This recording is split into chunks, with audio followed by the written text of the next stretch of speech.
Bem-vindos à Soma dos Dias, um podcast de negócios. Eu sou o Hugo Neutel. Neste episódio, os resultados das 7 magníficas gigantes tecnológicas norte-americanas cujas contas são passadas a pente fino pelos investidores. A Nvidia foi a última a apresentar resultados e não desiludiu. Depois, regressamos ao Benfica. Os resultados desportivos não foram os desejados, mas os investidores parecem estar indiferentes a isso. As ações da SAD têm valorizado a pique. Daqui a pouco falo com a Carla Pedro e com o Pedro Corvelo. Esta é a Soma dos Dias. Alphabet, Amazon, Apple, Meta, Microsoft, Tesla e Nvidia são as chamadas 7 magníficas gigantes norte-americanas da tecnologia, cujos resultados são analisados à lupa pelos investidores. Neste trimestre, a última a apresentar números foi a Nvidia, viu o lucro aumentar ainda mais do que as expectativas de Wall Street, cresceu quase 70% para uns estratosféricos 43 mil milhões de dólares. Comigo está a Carla Pedro, que acompanha este tema. Olá, Carla, há aqui um dado curioso, não é? Porque só a Tesla é que não superou as expectativas de Wall Street. Eu desconfio quais são os motivos, mas vamos lá a eles. Precisamente, a Nvidia foi a última a apresentar, apresentou ontem e superaram também as expectativas e as outras 6 que já tinham todas apresentado até 3 de maio, apenas a Tesla desiludiu. Uma das questões é que, de facto, isto são resultados do primeiro trimestre e o chamado Dia da Libertação, o anúncio das tarifas recíprocas por Donald Trump, que engloba mais de 150 países, foi a 2 de abril, ou seja, havia já muita ameaça de tarifas comerciais adicionais, só que o primeiro trimestre ainda não reflete muito isso. Reflete sim. Nessa altura, quando começaram a apresentar os resultados, estavam todas no vermelho no acumulado do ano, devido à incerteza que se estava a gerar. Exatamente. E Elon Musk tem aqui o outro fator adicional, que são as expectativas, umas mais positivas, outras menos, se calhar mais negativas do que outra coisa, sobre o papel dele na administração norte-americana. Isso também terá tido alguma influência? Sim, aliás, a Tesla foi a única que ficou aquém das expectativas e também já teve refletido nos seus resultados o facto de Musk estar à frente do chamado DOGE, o Departamento de Eficiência Governamental, e ele foi bastante contestado com muitas das medidas que tomou, e levou a uma contestação global, teve uma grande queda das vendas. Houve mesmo muitos proprietários de Tesla que quiseram vender os seus Tesla e figuras públicas e Teslas incendiados, etc. E tudo isso, aliás, o que o levou também em abril a dizer que a partir de maio começaria a reduzir as suas coisa que, entretanto, nesta semana mesmo sabemos que isso já se oficializou. Sim, até porque não Elon concorda Musk com o plano fiscal e orçamental de Trump, considera que vai levar imenso a despesa pública.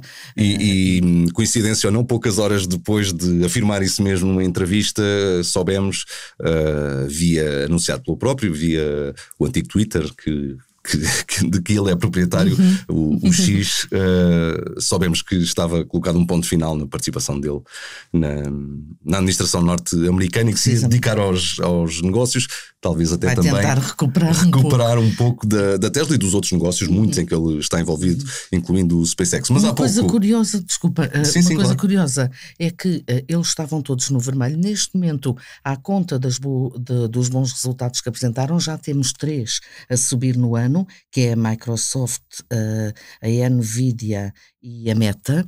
A Tesla cai desde o início do ano, lá está, precisamente pelo que falámos agora, mas a que mais desilude é a Apple.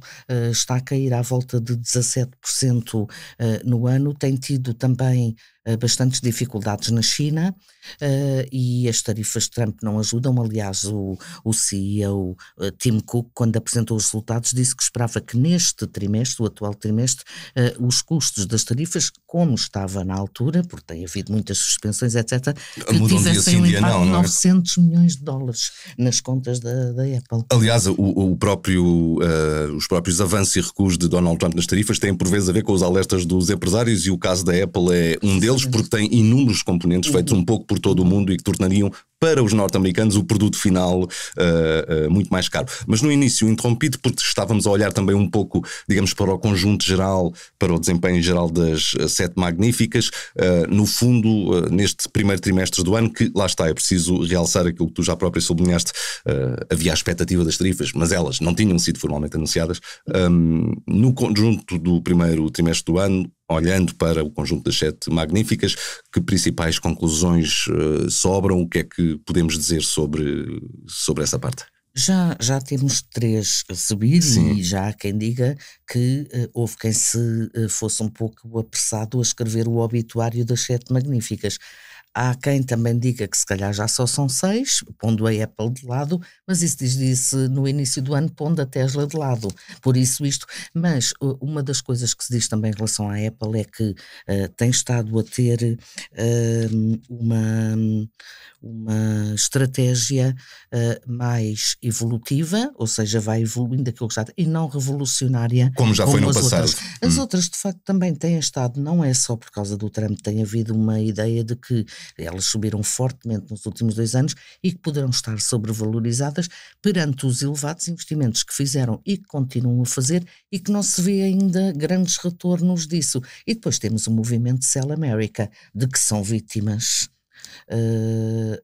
como qualquer outro tipo neste momento, a fuga de capitais dos Estados Unidos para a Europa, sobretudo. Em parte explicado pelas decisões também da administração de Exatamente. Donald Trump. E a incerteza toda que é criada, porque há muitos avanços e recuos, mas não se sabe se as coisas depois vão em frente. Ainda agora, em relação à União Europeia, foi adiado para 9 de julho, mas seja, às vezes a principal questão nem é se vai ser aplicado ou não, é a incerteza toda que gera e como é que vão ser feitos os investimentos tendo esta questão no meio. Vai haver tarifas, não vai? Até porque, enfim, é uma ideia muitas vezes repetida, mas não é demais sublinhá-la, porque é uma verdade constante e universal. A incerteza é a pior inimiga dos investidores. A pior coisa que um investidor pode ter pela frente é não saber que cenário tem pela frente. A bolsa não gosta disso. Não gosta nada. Essa é a maior certeza que tem. A maior certeza é exatamente essa, que ninguém gosta da incerteza nos mercados. Carla, Pedro e as 7 magníficas. Obrigado, Carla. E agora, as ações do Benfica. Dentro e fora das 4 linhas, o Benfica tem dado que falar. Há semanas houve capital a mudar de mãos com a entrada dos americanos do Lenor Sports Partners, que tem agora mais de 5% da SAD. Parte desta posição foi feita com a compra das ações, que era do antigo presidente encarnado Luís Filipe Vieira. Pelo meio, deu nas vistas a entrevista do empresário conhecido como Rei dos Francos. Não confundir, aliás, com os muitos restaurantes que existem por esse país fora com o mesmo nome. O Rei dos Francos, que tem uma posição de 16%. Desde então, as ações da SAD não têm parado de subir, tocaram mesmo máximos históricos. Comigo está o Pedro Corvelo, que tem acompanhado este tema. Viva Pedro, vamos começar por isto. Afinal, o que é que se passa com as ações do Benfica? Bem, o que se passa com as ações do Benfica é uma novela que começou originalmente há cerca de 2 anos com John Textor, quando houve uma primeira investida de um investidor estrangeiro que queria tomar uma posição significativa no capital da SAD do Benfica. Foi também nessa altura que o empresário que referiste, José Manuel dos Santos, conhecido como o Rei dos Francos, fez vários acordos com alguns acionistas que existiam, que tinham pequenas participações, e construiu esta sua posição, tornando-se o maior acionista para além do clube. Para além do próprio clube, naturalmente. Ora, entretanto, a questão com John Textor esvaziou-se, portanto as ações aí chegaram a valer mais do que os 5 euros que foram emitidas já há muitos anos, em 2007, só que, entretanto, subitamente, no início deste mês, tivemos um leilão. As ações havia uma participação de cerca de 3%. Do antigo presidente do Benfica, Luís Filipe Vieira, que estavam, entretanto, penhoradas pelo novo banco, relacionado com negócios extra-futebol do Luís Filipe Vieira. E essas ações foram a leilão. O Benfica pretendia comprar essas ações, participou no leilão, só que houve um licitador misterioso na altura que arrematou o lote pagando um valor muito acima do que era a cotação das ações do Benfica na altura. Pagou mais de 7 euros, que aliás é um valor que as ações do Benfica nunca atingiram, e que passado uns dias veio-se a saber que, para além dessa operação, teriam também comprado junto de pequenos acionistas, tinham arrecadado, amealhado várias ações e faziam já uma participação de mais de 5%. Ora, com estas notícias, com as ações a serem compradas no leilão a 7 euros, os títulos começaram a valorizar. Aliás, em maio, a valorização das ações do Benfica é superior a 60%, e desde o início do ano são mais de 80%. O que acontece é que, pelo meio, tivemos também uma entrevista ao Negócios do empresário José Manuel dos Santos, em que ele considerava que a sua participação, que ele só teria interesse em vender ou a totalidade da participação, ou então não venderia. Participação de cerca de 16%. Cerca de 16%, e que apontava que o valor mínimo que aceitaria era de 12 euros por ação. E apontava isto dizendo que esse era o que ele considerava que seria o valor real do Benfica. E que só venderia em bloco também. Só venderia em bloco, exatamente. Ora, com essa entrevista, mais se animaram os títulos do Benfica, que têm vindo constantemente a escalar, e durante esta semana tocaram mesmo o valor mais alto de sempre, foram aos 6,46 €, o que colocava a SAD do Benfica a valer, em termos de capitalização bolsista, quase 150 milhões de euros. Entretanto, perdeu-se algum ímpeto, também porque não é certo que estes investidores, que ainda não revelaram os seus planos, eles avisaram. Exato, remeteram para apenas depois do final da época é que revelariam. A época do Benfica ainda não terminou, porque há o Mundial de Clubes, e há ainda outro fator que pode interferir em tudo isto, que é o clube vai a eleições em outubro. Havendo, aliás, notícias de que Rui Costa estaria a ponderar não se recandidatar, já apareceram putativos candidatos e, como tal, a relação, qualquer entendimento que possa neste momento existir entre estes novos investidores que queiram firmar uma parceria com a atual administração da SAD e que o clube vai continuar a ser maioritário, até pelos estatutos estão blindados, poderá haver uma inversão, porque se mudar a direção, obviamente que poderá ter um entendimento diferente e considerar que não faz sentido esta parceria.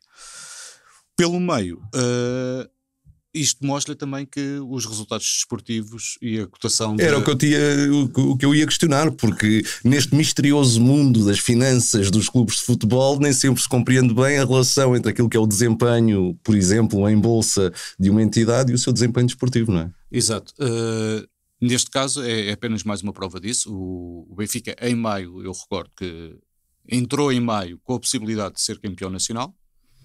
Foi já em maio que...